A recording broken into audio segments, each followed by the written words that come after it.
Mabilis na rumisponde ang mga tauhan ng La Trinidad Municipal Police Station matapos makatanggap ng ulat hinggil sa isang babaeng nakaranas ng matinding pag-atake ng hika sa Barangay Cruz, La Trinidad, Benguet. Nakatanggap ng tawag ang Tactical Operations Center ng La Trinidad MPS mula sa isang concerned citizen na humihiling ng agarang tulong para sa babaeng nahihirapang huminga at nangangailangan ng agarang medical na atensyon. Kaagad na nagtungo sa lugar sina Police Staff Sergeant Kevin Biding, Police Corporal Marlon Noses at Police Corporal Lorraine Lamuas. Sa kanilang pagdating, natagpuan nila ang biktima na nag-iisa sa loob ng kanyang silid at hirap na hirap sa paghinga. Agad na nagsagawa ng paunang lunas ang mga pulis, tinulungan ang babae na gamitin ang kanyang iniresetang inhaler at ginabayan siya sa tamang pamamaraan ng paghinga upang maibsan ang kanyang kondisyon habang hinihintay ang pagdating ng iba pang emergency responders. Dahil sa critical na kalagayan ng pasyente, agad na nakipag-ugnayan ang mga pulis sa Emergency Medical Services at Bureau of Fire Protection.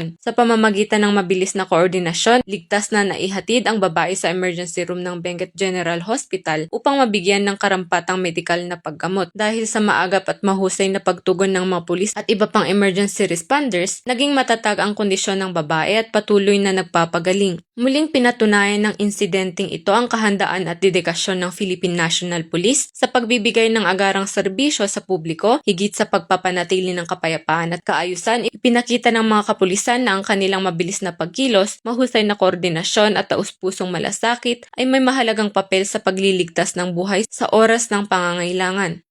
Mula dito sa rehiyon ng Cordillera, ako ang inyong PNN correspondent, Patruluman Grace Bulangan, alagad ng batas, tagataguyod ng Balitang Pulis.